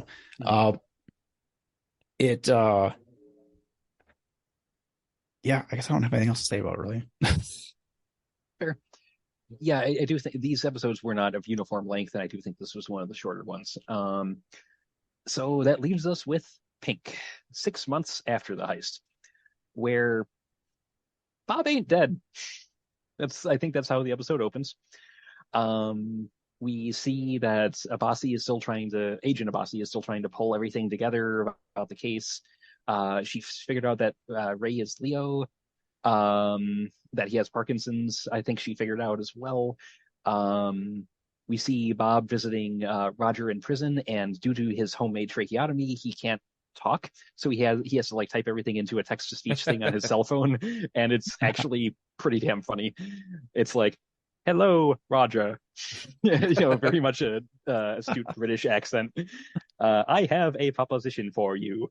So, but yeah, so basically he says that he'll strike a deal with Roger to kill Leo. Well, he'll take out all of them if he wants, but Roger just wants Leo dead because Roger's in prison after them finding the necklace in his personal safe. So all he's got left is like $20,000. Bob takes it, and Bob starts putting a team together. And at this point, I'm like, where is the show going? Because I didn't know like how far into the future it was going to go either at this point. So we find out that Stan is back together with Judy. Both of them are still out of money. The bonds still haven't turned up.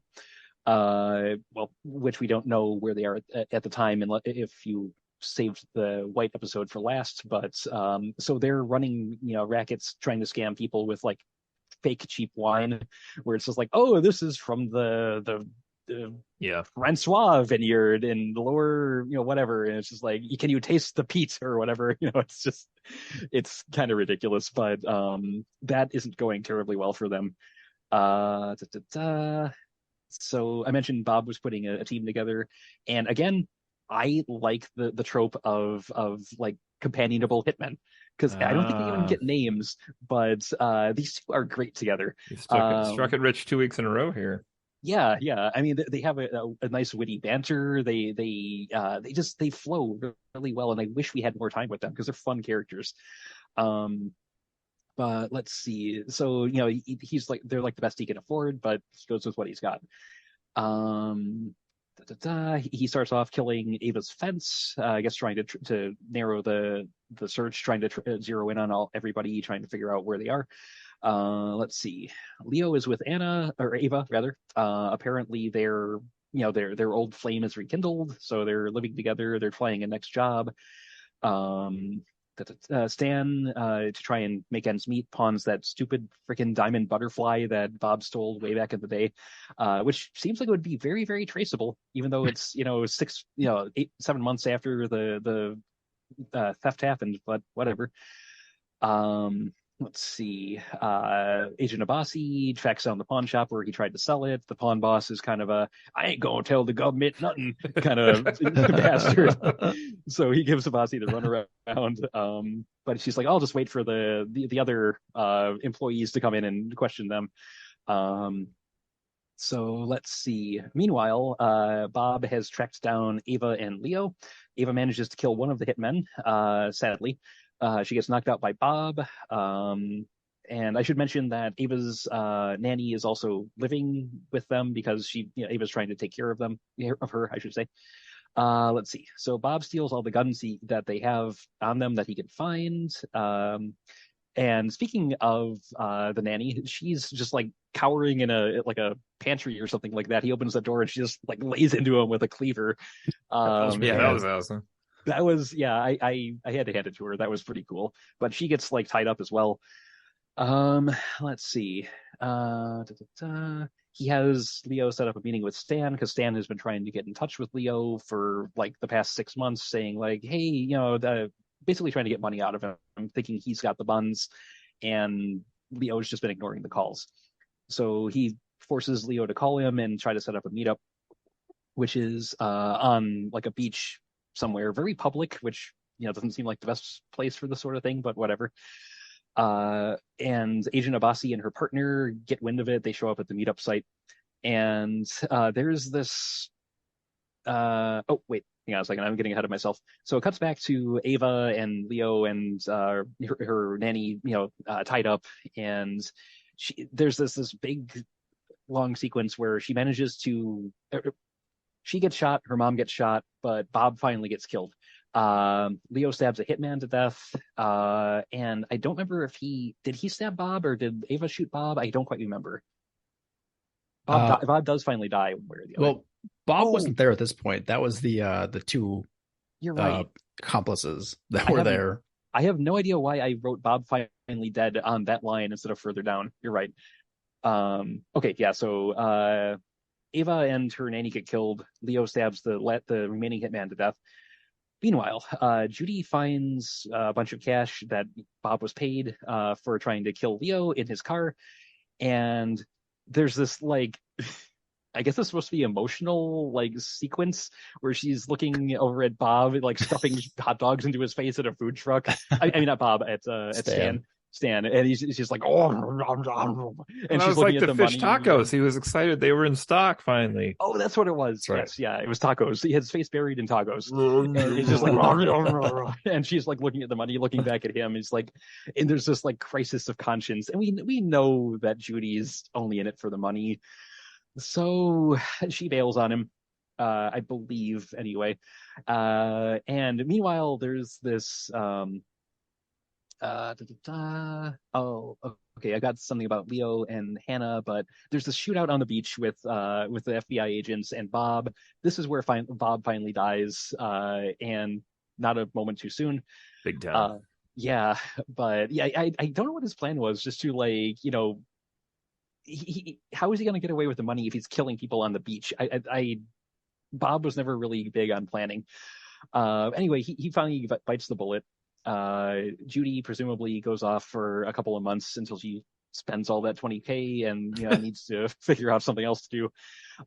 Leo calls up Hannah because she's all he has left, and basically he does visit Roger in prison, which was kind of a neat moment where it's like they've come full circle. They're meeting, which is kind of cool.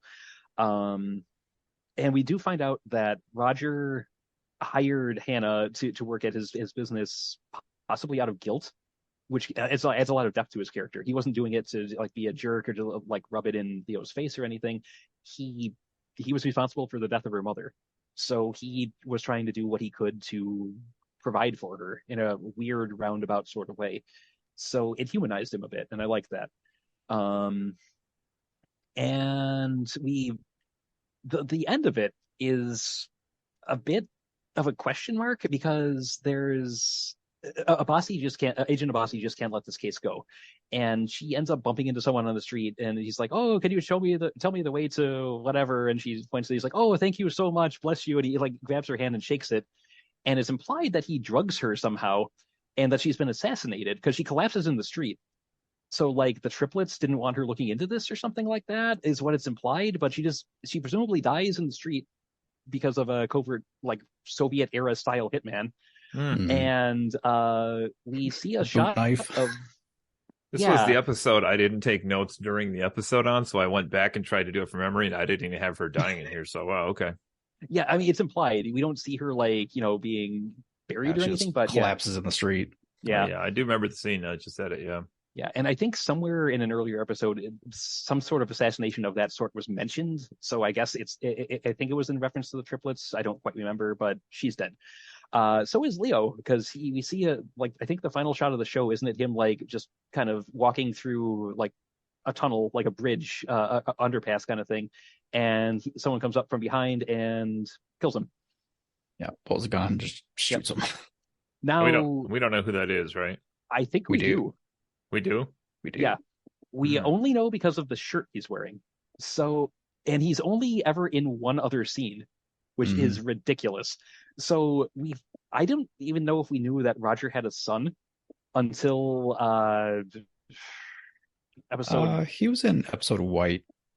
Episode White, yeah. Yeah. So we see, and he's wearing the same shirt there. It's got like a kaleidoscopic set of colors on it, and it's like the only thing that ties him into killing Leo under this bridge. But the kid has like 3 roles. Like he says something about like wanting to move up in the company or something like that, and I don't need to go to school. Yeah, that's like all we see of him. And then at the very end, he kills Leo, and it's just like he was barely a character in the show, and all of a sudden he's like the most pivotal character at the very end, and it's just what? I didn't see who that was. Interesting. Okay. Yep. If it wasn't for the shirt, I wouldn't have known either. So yeah. Nice. And that's it. There's no happy endings for anyone.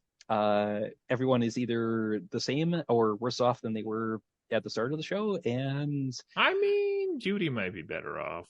Yeah, Hannah's probably doing okay. Hannah's better off. She's looking and smiling Liz is somewhere. definitely better off. Yeah, but I mean, in general, like the major players, they have all had their lives ruined, or sometimes ended. Depending. So, what did you think of? I guess Stan lost somebody as well, but yeah. Well, he's got his tacos. Only Judy made out on this. She got rid of both of them and moved on. Yeah, for the short term. And then it's going to be like, Stan, I need money. Hired a Dow Chemical afterwards. But yeah, so thoughts? I mean, this was kind of a depressing one, honestly. Like I was bolding every time a character died in my notes, and I was like, Ava's killed, Bob's killed, Leo's killed. Okay. Yeah. A lot happens. I was I was so mad because the nanny ended up being just such a potato. It's like She like gets all three of them killed because she's like, "Oh, I'm gonna go Rambo on this mercenary guy." I forgot she about like that part. wakes the Yeah. guy up, and that's when he's like, "Oh crap, my my hostages are escaping," and then just blows them all away. It's like if she Yeah. had just like stayed in her lane, they all might have survived. Yep. I mean, it's just kind of a bold choice to have in 6 months after the heist episode, which seems like almost, I don't know if it's too far into the future after the heist is actually done or what, but it seems weird to like check in with, like, you don't see that often in a movie where I guess sometimes you do in like an epilogue scene where it's like 2 months later or whatever, but it just seems weird to like drag all the characters back out a half year after the heist and then just be like, and now we will unceremoniously kill all of these one by one. Yeah, that's true. Yeah, this one, I have very mixed feelings about this episode. But looking back at my notes and having talked about it for like an hour and a half or whatever this has been, I'm realizing I have very mixed feelings about this show as a whole. Like during watching it, I was invested. I was involved. I liked what I was seeing. But going back and like talking about it point by point by point, I'm seeing the gaps I missed on my initial watch. So I guess as a whole, given that we've talked about it in chronological order and we experienced it all in different ways, which approach do you think would have been better? Just like doing it straight from start to finish, or do you like the uncertainty, the randomness that got added due to how it was presented? I really liked the idea behind the show. Like, it was intriguing to me to try a show like this, and I like that Netflix had like the forethinking to be like, we'll write the algorithm so people don't have to like randomly choose themselves. Like, it's already pre-set up on people's accounts. I thought that was cool. But the more I got into this, I started to question, like, so this was, I mean, anywhere from like 25 to 55 minutes an episode. I started to wonder, like, if you took any given movie that was like just over 2 hours, if you like split it into like 8 mini episodes, how much would those movies change if you like randomly watched each section of that movie? You know what I mean? Like, you could pick any movie and really do that with it. Obviously, some would work better than others. But I started to really question, like, is this a novel? I mean, it's a novel approach, but you know, how unique is this story to that style of formatting, I guess is what I'm saying. And I don't know the answer to that yet. Yeah, I think when I first saw what the gimmick was with this, with the randomized order, I don't know if it was something that I heard in the preview for it or what, but I feel like I set my expectations for it like too high. Like I was thinking that it somehow with a random episode order would actually change the story for each viewer. And I was like, oh, well, that's a pretty cool concept. And looking back after it was done, I don't think that's not what they intended. It was intended to be like a different experience for each viewer, which I'm certain. Yeah. But it really didn't change the story in any meaningful way. It just changed, like when you would have questions, like what questions you had when you had them, and definitely give you some more anticipation for things, but reality doesn't really change the story. Yeah, like Cody said, his what he was looking for after seeing Red first was different from, say, what I was looking for a lot of it.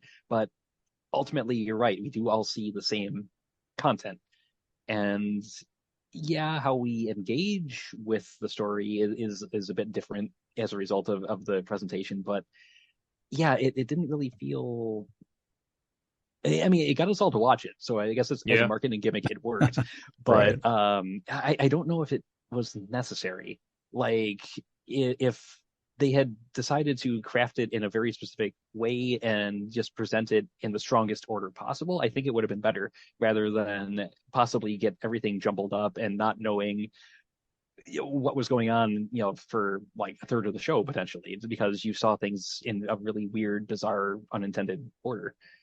So I yeah, think they sorry, go ahead. no, I was just gonna say I liked the approach, like you guys said, like the idea of it, but I'm not sure if the execution followed through. What were you gonna say though, Cody?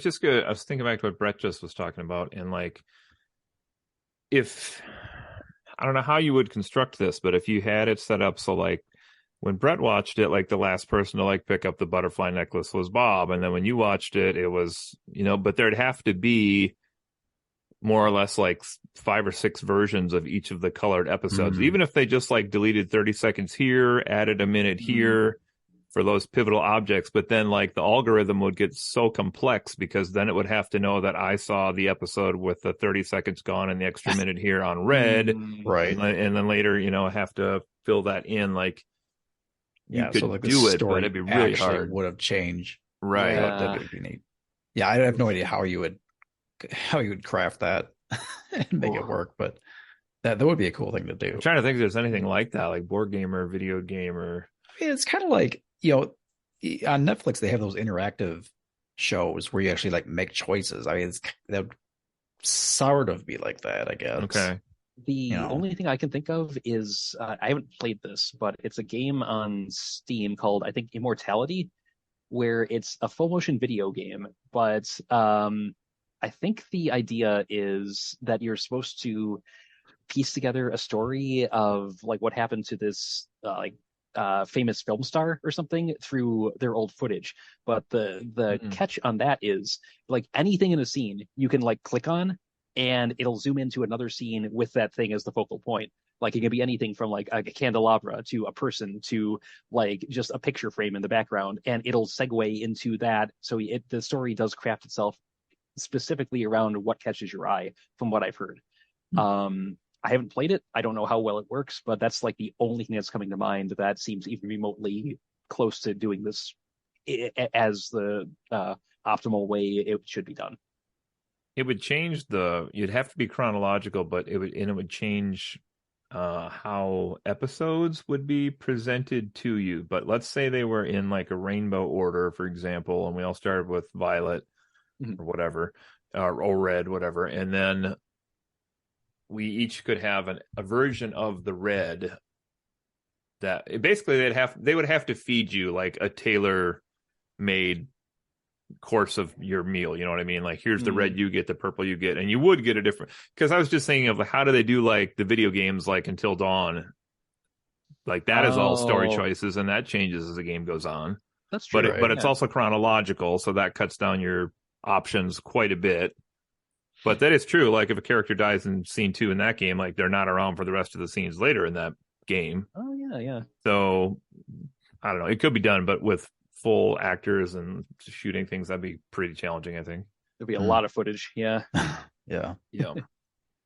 But all right. Are we at a final thoughts / rating point? Yeah, I think so. Okay.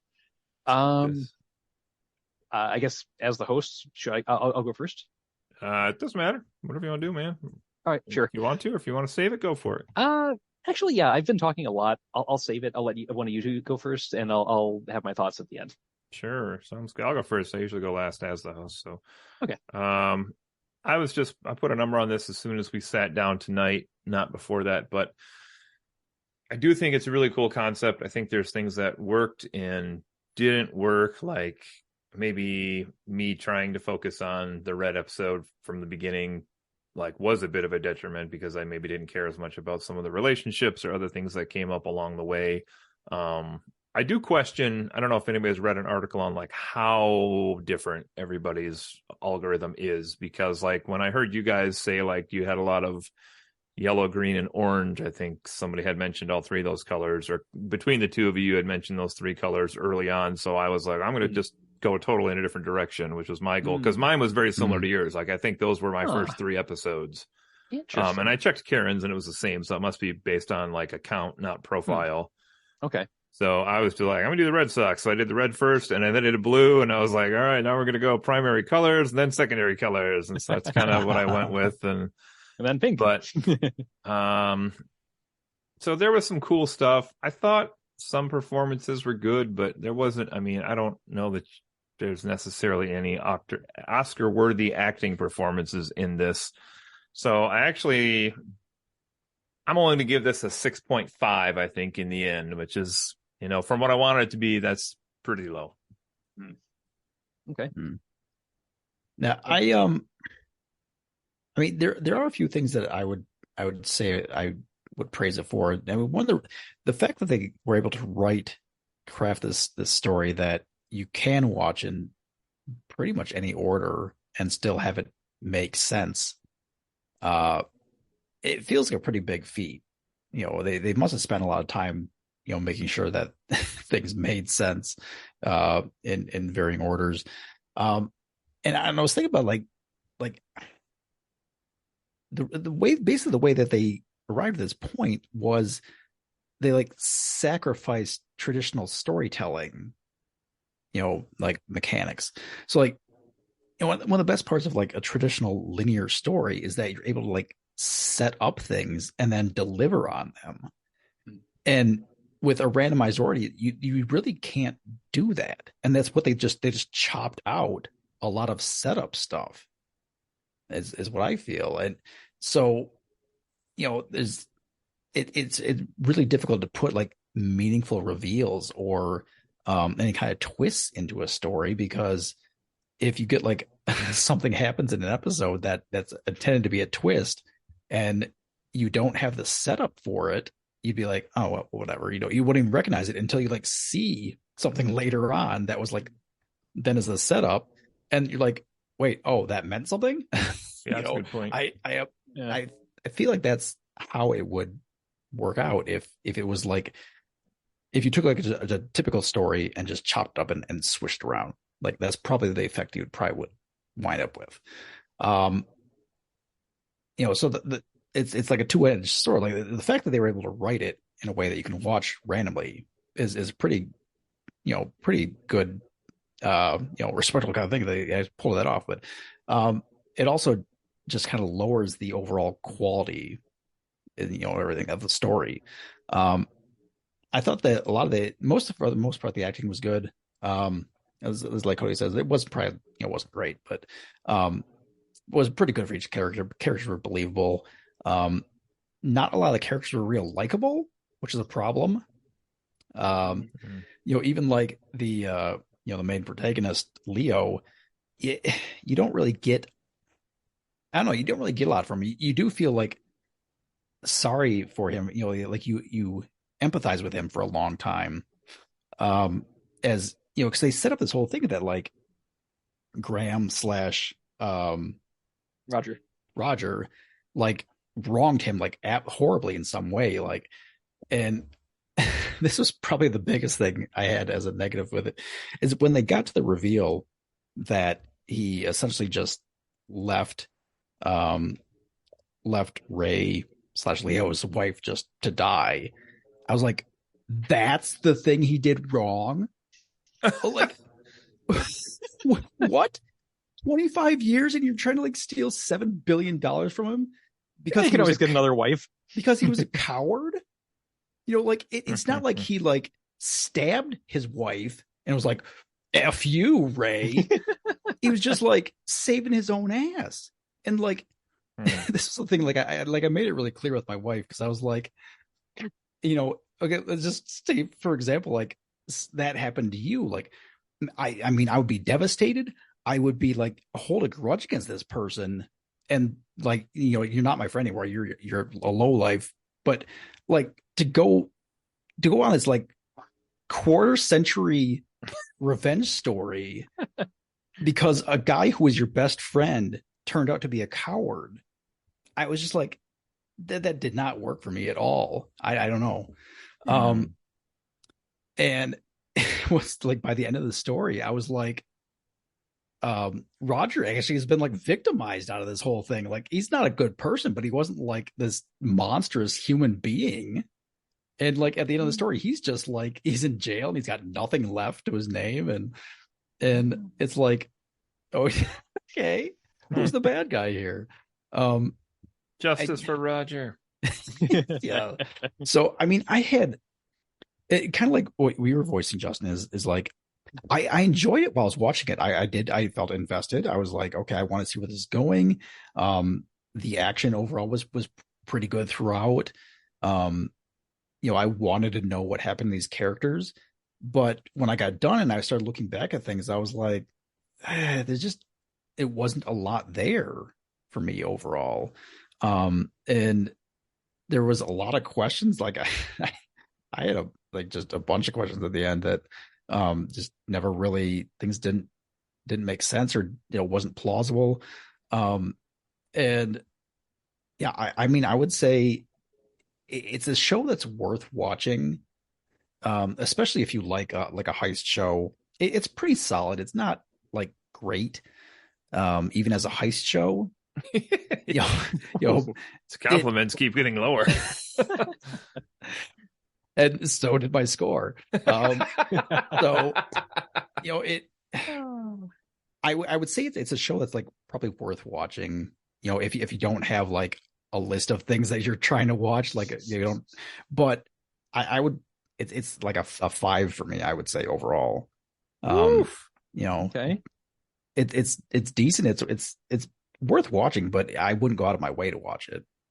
So still better than Rings of Power, or no, just okay.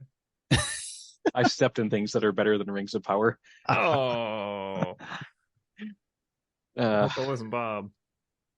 Bob is arguably worse than Rings of Power. But yeah, like I said, and like you said, watching it, I enjoyed it a lot more than I did after it had some time to sit and I had some time to reflect on it. To the point where I almost wonder if the way it's set up, the whole like random order thing, if that was intended to mask the show's flaws. Like, were they intending to get the audience so invested in trying to piece together, like, oh, I saw this, how does this tie into something that happened 7 years ago? Were they so invested in trying to do that sort of smoke and mirrors routine that they were lax on the storytelling?